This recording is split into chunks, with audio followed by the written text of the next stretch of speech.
All right, there was two items to talk about. The community members talk to administrators. I don't know what you want to do with that one. So Right. we're good, can we add the personnel onto closed session? Personnel's already Yeah, on. so- Okay. There's two items that I want to make sure I understood or we're clear on.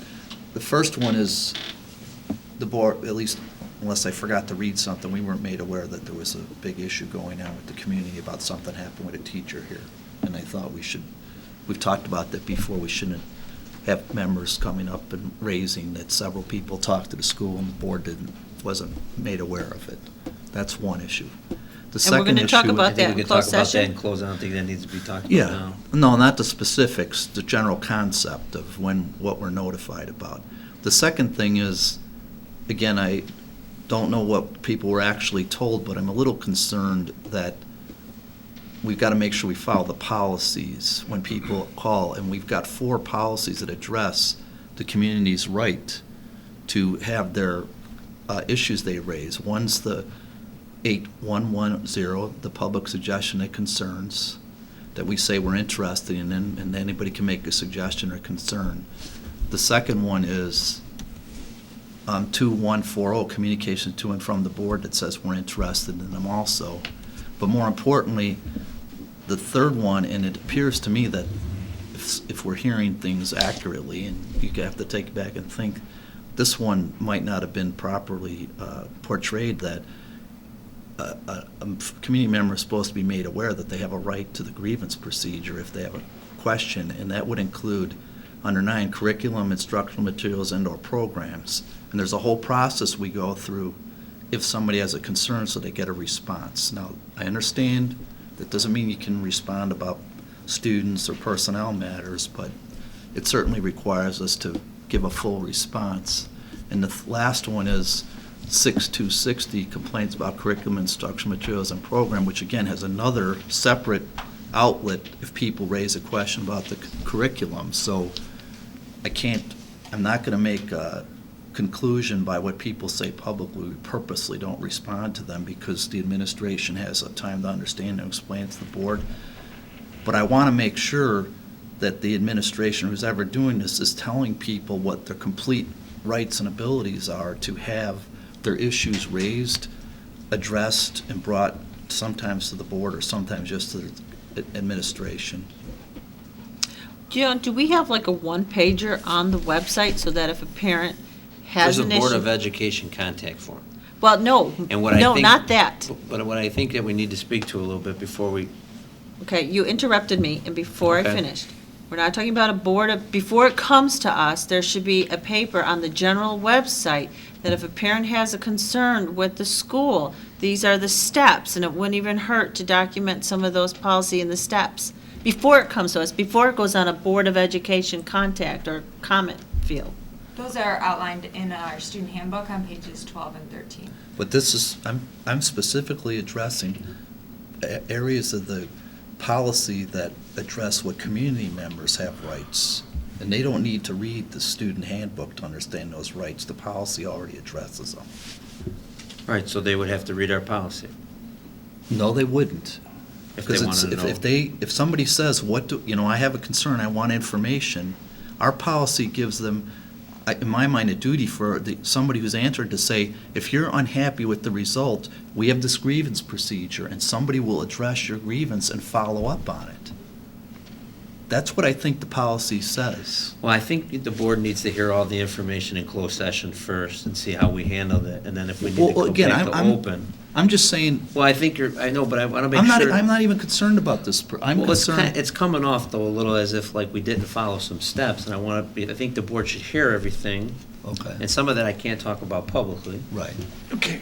And some of the things I think we need to also remind is that when it deals with the personnel issue, if a person calls and makes a complaint about a specific teacher or a comment in a class, and we conduct an investigation, which the people who called the administration were told there was an investigation, and we read a general statement, there's only so much you can share in a personnel I issue. already said that. So I don't know if some of the community members that brought up their concern are ever going to get the answer they want to hear, because that would be leaking That'll happen a lot information of times. of the complaint.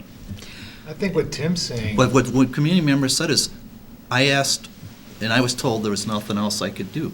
The policy is very clear. There's a grievance procedure that anybody has a right to follow and get it followed up on it. And maybe the answer is, we investigated, it's a personnel matter, I'm sorry we can't tell you that. But they certainly have a right to get their investigation done and get at least that information.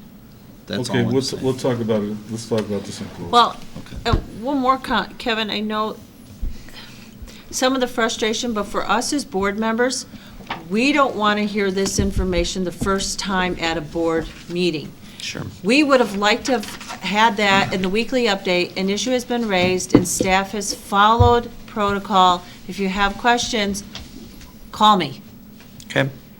But when it comes to a public meeting, and this is the first time we're hearing it, how are we supposed to react to that? You're right. Okay, I'm gonna support what Tim says, and it's got nothing to do with how this incident was handled, but it has to do something about the website and finding stuff out. Because I was actually looking in the curriculum. I couldn't find the thing on the website. Now, maybe I'm an idiot, but I don't think so. That should be very easy for any parent in the community to search the curriculum to help their kids choose what classes they want, and I don't think it's there. I think they showed it in the Chromebook demonstration where you can find curriculum in there. It's right in one of our quick. Look, I links. couldn't find it on the whatever. I couldn't find it. Okay. Okay? The other thing is, along Tim, what Tim was saying, if we have these policies, like something comes up in the community, we should have a little link to it, and you shouldn't have to search the policy manual to find it. It's like, please review policy, blah, blah, blah, blah, blah, blah, blah, blah, so people can find it. We can't expect people to read the whole thing, because people don't have time for that. They want easy access, Right. and with the website, we should be able to provide it to them. I mean, that goes in line with, Okay. our goal of communication. I mean, that's part of that, and it should be very accessible. That could easily be addressed. All right, the other item on the agenda is a policy on electioneering. So why don't we throw that to the policy committee to look at? If you recall, I brought this up several months back. Yes. So this is something we've already had in the hopper. And if you So then recall, we'll be looking at- I suggest in addition to it that when you consider it, you read the court's opinion in that case and basically said, we have a right, constitutional right to say what we want to support our position in a referendum, which is contrary to what we hear from people and contrary to what that law says. So in my mind, we also should look at if that court holding and like whether we should do some follow-up, get some clarification on it. It was Okay. a murky decision, as I recall. Well, we have a lawyer on the policy committee and a government official, so we should be able to do that. All right, do I have a motion to go into closed session, please? Hello?